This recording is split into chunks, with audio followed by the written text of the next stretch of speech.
할렐루야. 8월 5일 목요 새벽 예배를 시작하겠습니다. 오늘 우리 성도님들 이 더위에도 건강 조심하시고요. 오늘도 하나님께서 주시는 말씀으로 새로운 하루가 되었으면 참 좋겠죠. 오늘 제목은 반쪽 순종, 반쪽 성공. 그리고 본문은 사사기 1장 22절에서 36절까지 되겠습니다. 잠깐 기도하실까요? 사랑의 아버지 하나님 감사합니다. 오늘도 저희들에게 주신 하나님의 말씀으로 새롭게 아버지 하나님의 말씀에 근거한 순종의 신앙이 더더욱 두꺼워 아버지 하나님과 연결되는 그리고 하나님을 기쁘시게 하는 그러한 시간으로 축복하실 줄 믿습니다. 예수님의 이름으로 간절히 기도드렸습니다. 아멘. 사사기 1장 21절에서 36절 봉독하겠습니다. 요셉 가문도 베델을 치러 올라가니 여호와께서 그와 함께 하시니라. 요셉 가문이 베델을 정탐하게 하였는데 그 성읍의 본 이름은 루스라. 정탐꾼들이 그 성읍에서 한 사람이 나오는 것을 보고 그에게 이르되 청하노니 이 성읍의 인구를 우리에게 보이라. 그리하면 우리가 내게 선대하리라 하매 그 사람이 성읍의 입구를 가리킨지라. 이에 그들이 칼날로 그 성읍을 쳤으되 오직 그 사람과 그의 가족을 놓아보내매 그 사람의 햇사람들 땅에 가서 성읍을 건축하고 그것의 이름을 루스라 하였더니 오늘까지 그곳의 이름이 되니라. 므낫세가 벳산과 그에 딸린 마을들의 주민과 다낙과 그에 딸린 마을들의 주민과 돌과 그에 딸린 마을들의 주민과 이블로암과 그에 딸린 마을들의 주민과 무기또와 그에 딸린 마을들의 주민들을 쫓아내지 못하며 가나안 족속이 결심하고 그 땅에 거주하였더니 이스라엘이 강성한 후에야 가나안 족속에게 노역을 시켰고 다 쫓아내지 아니하였더라. 에브라임이 거셀에 거주하는 가나안 족속을 쫓아내지 못하며 가나안 족속이 거셀에서 그들 중에 거하였더라. 스불론은 기드론과 주민과 나할롤 주민을 쫓아내지 못하였으므로 가나안 족속이 그들 중에 거주하면서 노역을 하였더라. 아셀이 악고 주민과 시돈 주민과 알랍과 악십과 헬바와 아빅과 루홉 주민을 쫓아내지 못하고 아셀 족속이 그 땅의 주민 가나안 족속 가운데 거주하였으니 이는 그들을 쫓아내지 못함이었더라. 납달리는 벳세메스 주민과 베단의 주민을 쫓아내지 못하고 그 땅의 주민 가나안 족속 가운데 거주하였으나 벳세메스와 베단의 주민들이 그들에게 노역을 하였더라. 아모리 족속이 단 자손을 산지로 몰아놓고 골짜기에 내려오기를 용납하지 아니하였으며 결심하고 헤레스 산과 아얄론과 사알빔에 거주하였더니 요셉의 가문의 힘이 강성함에 아모리 족속이 마침내는 노역을 하였으며 아모리 족속의 경계는 아그라빛 비탈의 바위부터 위쪽이었더라. 아멘. 오늘 잠시 생각할 것은요. 오늘 본문에 앞서서 우리가 여호수아서의 25장 15절 하반절의 말씀으로 우리가 다시 한번 생각을 해야 되지 않을까라는 생각이 듭니다. 우리 여호수아가 죽음을 앞두고 그 이스라엘 백성들한테 얘기하기를 너희 조상들이 강 저쪽에서 섬기던 신들 그리고 또 오늘 가나안 부족들이 섬기는 신들을 섬기던지 그 하반절에 너희가 섬길 자를 오늘 택하라.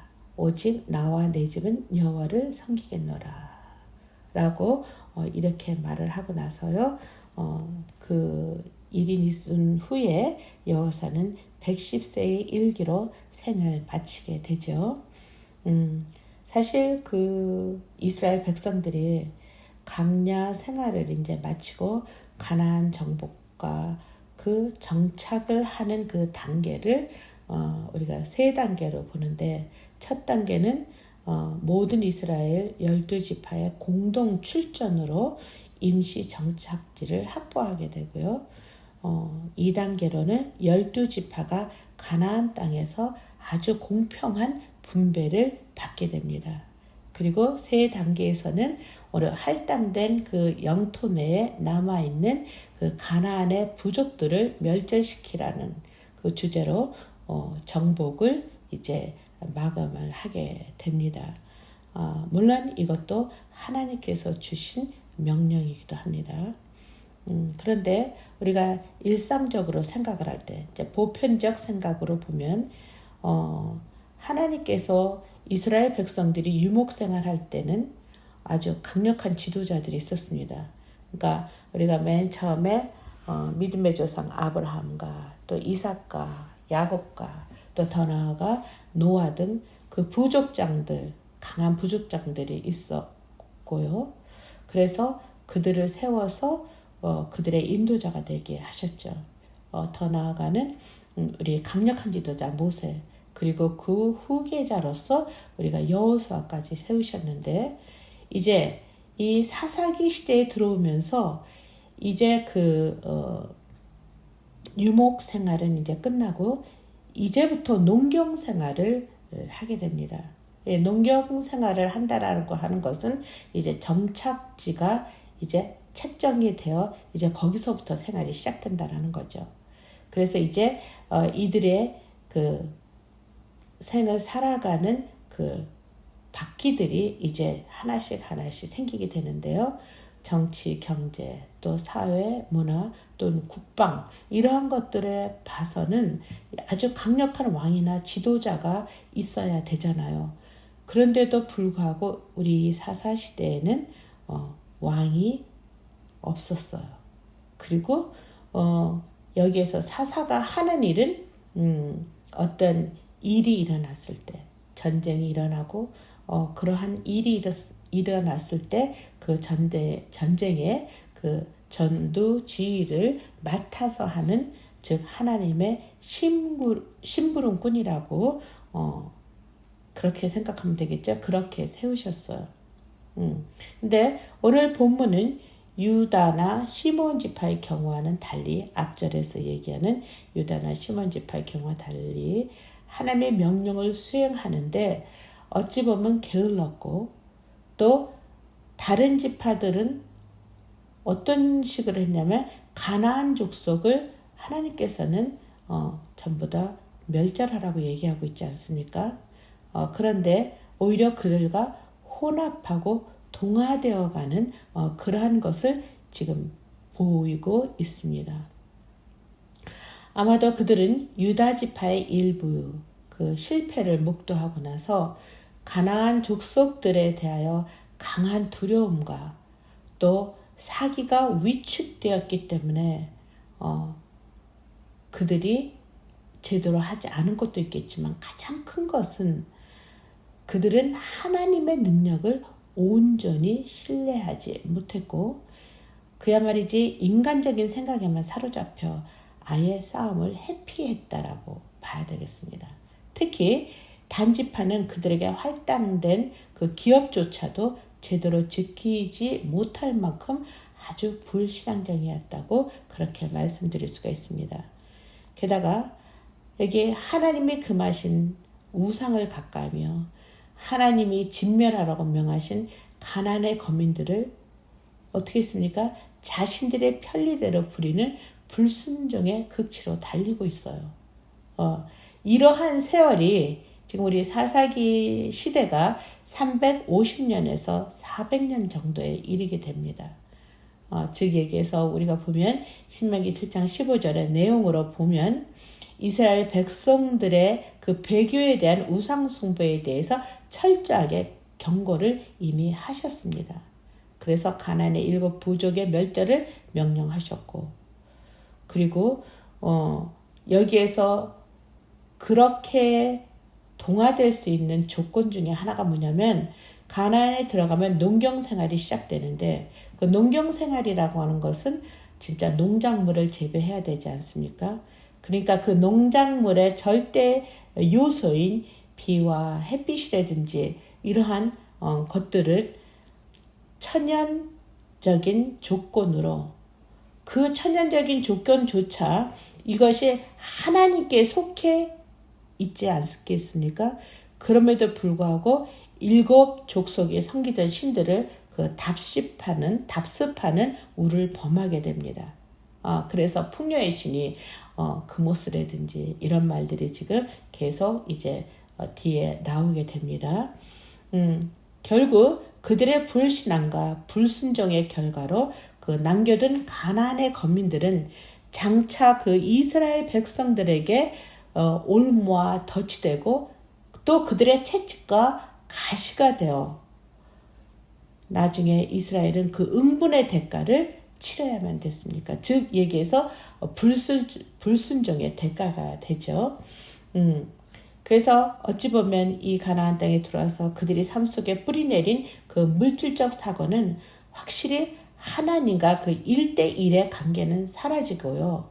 그 다수결의 관계, 즉 하나님의 뜻은 완전히 무시하고 사람의 소견이 좋을 대로란 그 생각의 일치로 끊임없이 배교하고 반복하여 죄를 짓고 점점 나빠져서 마지막으로 추락하게 되죠. 그런데 하나님께서는 그 추락하게만 무조건 내버려 두시진 않습니다.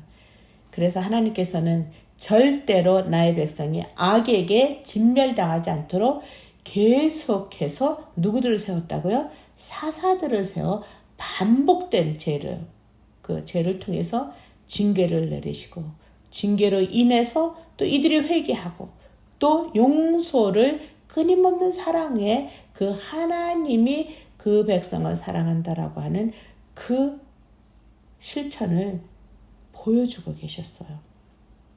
자, 오늘 이 내용을 보면서 저희들이 신앙생활 또 어떻게 보면 이스라엘 백성들과 너무나 별반 다를 게 없지 않나 그런 생각이 듭니다. 저희도 그 우리의 불신앙과 불순종 그리고 계속해서 반복하여 짓는 그 죄에 대한 회개를 한다고 하면서도 너무나 기계적인 회개, 이런 것으로 인해서 꼭 자동 머신에 동전 하나 넣고 계속해서 걸러서 나오는 것처럼 우리가 회개 또한 너무나 습관적이 돼 있지 않나라는 생각도 들게 돼요. 그런데 오늘 그 참된 회개를 하나님께서 구별 못하시는 하나님이 아니시잖아요. 이 참된 회개는 그 우리가 이렇게뿐이 할 수 없다라는 그 안타까움과 그리고 또한 이러한 모습을 하나님은 어떻게 바라보냐. 그래서 하나님을 경외하는 눈물과 그 통곡하는 그 참 회개의 마음을 드리는 자를 하나님께서는 오늘도 찾고 계십니다. 그래서 우리는 매일같이 거룩으로 완전해지기를 원하지만 완전해질 수도 없고 우리는 완전하게 거룩한 사람들이 못 되잖아요. 그렇죠? 그래서요. 어떻게 보면 저는 그런 생각도 들어요. 우리가 그 주일날 예배를 가면은 우리가 진짜 예쁘게 단장하고 가지 않습니까? 그런데 우리 겉사람들은 우리의 단정된 모습을 보고 있을지 모르지만 하나님께서는 우리의 그 단정된 모습 안에서도 아프고 깨어지고 슬픔과 그 다음 분냄과 여러 가지 진짜 그 뭐라 그래야 돼요? 울분에 찬 그러한 마음들을 가지고 저희들이 예배에 나간지를 또 온 줄을 알고 계시기 때문에 그 시간도 하나님께서는 우리의 그 아프고 답답하고 상처투성이가 된 우리의 내면의 관심이 굉장히 많다는 거예요. 그래서요, 우리가 주일날 예배를 드리면서 그 예배 안에 가면서도 주님 어떻게 해야 될지 몰라요 라고 하는 이 말씀 속에 하나님의 예배는 거기서부터 드려진다고 생각이 되면 얼마나 진짜 행복하다고 해야 되나요? 왜냐하면 저희들의 마음과 저희들의 생각을 하나님께서 머리부터 발끝까지 우리의 모든 것을 듣기를 원하시고 바라보시고 만져주시기를 원한다라고 하는 거예요. 그럼에도 불구하고 우리가 전체가 모여서 공동체를 통해서 하나님께 드려지는 그 예배로 진짜 순종하기 위해서 모인 그러한 모임이잖아요.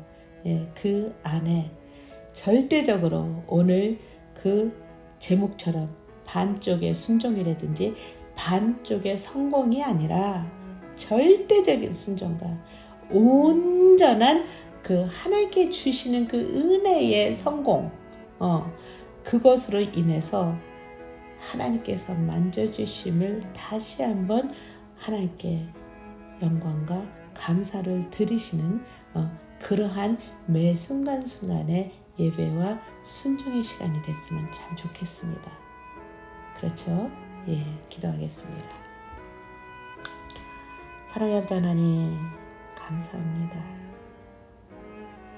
참 저희들의 마음속에는 말로는 순종, 말로는 절대 순종, 말로는 오직 주님만을 사랑한다고 고백을 하고 있지만, 그러나 현실의 생활 속에서 현실을 직시하는 저희들의 눈에는 그렇지 못함을 이 시간 참으로 주님 앞에 진짜 죄송스러운 마음으로 주님 앞에 회개합니다.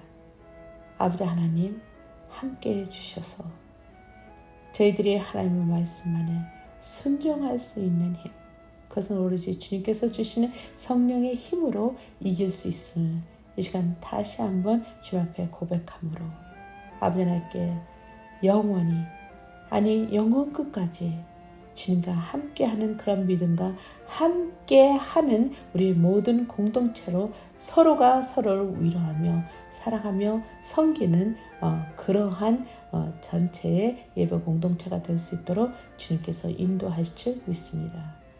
예수님의 이름으로 간절히 기도드렸습니다. 아멘.